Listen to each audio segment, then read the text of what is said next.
जी, जैसा आप पूछ रहे हैं कि इस समय नेताजी का विचार अंबेडकर को लेकर के अलग है या और चीज़ों को लेकर अलग है। नहीं, ऐसा नहीं है। देखिए, मैं फिर बता रहा हूँ कि नेताजी अभी आप विगत 6 महीने पहले आपने देखा होगा कि जनवरी में उन्होंने एक राष्ट्र कथा कराया था और उस राष्ट्र कथा के माध्यम से उन्होंने 52 पीठाधीशों को बुलाया था।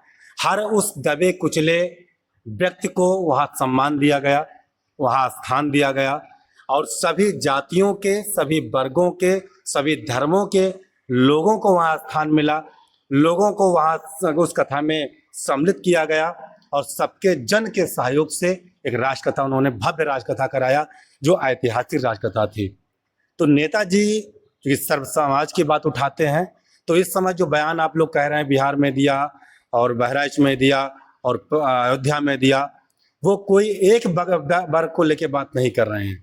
अगर उन्होंने ये बात कही है तो कोई गलत नहीं कही है, ये संविधान में भी लिखा है और बच्चे पढ़ने वाले बच्चे तैयारी कर रहे हैं वो भी जानते हैं कि जब संविधान की बैठक दो एक नहीं कई बैठकें होती हैं, उसमें कई लोग अपने अपने मत को रखते हैं। 242 सांसद रहते हैं और वही उन्होंने बात वहाँ रखी है। उनके आप आवास पे जाके देख सकते हैं, उनके साथ में जो लोग रहते हैं उसमें देख सकते हैं कि निम्न कास्ट से लेके उच्च कास्ट तक वहाँ कोई कास्टवाद नहीं है। मैं भी तो उनके यहाँ जाता रहता हूँ, आपने देखा भी होगा।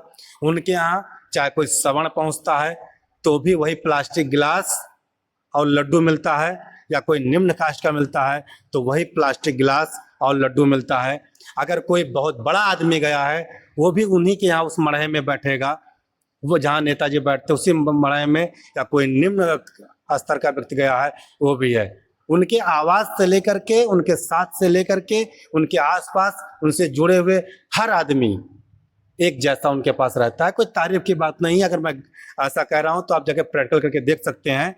जिस मड़हे में वो बैठे मिलेंगे वही आदमी राजा से लेकर रंक तक अगर उनसे मिलने आया है तो उसी मड़हे में आपको नजर आएगा और वही एक गिलास पानी और लड्डू पाएगा। तो ऐसा नेताजी के ऊपर जिस प्रकार से भाषा का प्रयोग कुछ जात के लोग कर रहे हैं कि नेताजी पैदल हो जाएंगे, हेलीकॉप्टर बिक जाएगा, मैं उनसे कहना चाहता हूं कि बयानबाजी गलत न कीजिए।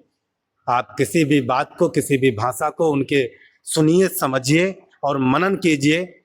आज के डेट में भी विष्णुहरपुर में आप शाम को पहुंचिए महोदय, तो उनका माननीय सांसद वर्तमान में करण भैया हैं, उनके बच्चों के साथ माननीय विधायक श्री प्रतीक भूषण जी हैं गोंडा सदर के, उनके बच्चों के साथ विष्णुहरपुर गांव के ही छोटे छोटे बच्चे उनके साथ उनके आवास पे आकर के खेलते हैं। कोई जात बातता नहीं है। इसलिए नेताजी सबके नेता हैं, जन के नेता हैं। उनके ऊपर इस प्रकार की भाषा का इस्तेमाल करना कहीं ना कहीं निंदनीय है। और नेताजी की भाषा को समझा कीजिए, मनन कीजिए, तब उस पर कुछ कहिए।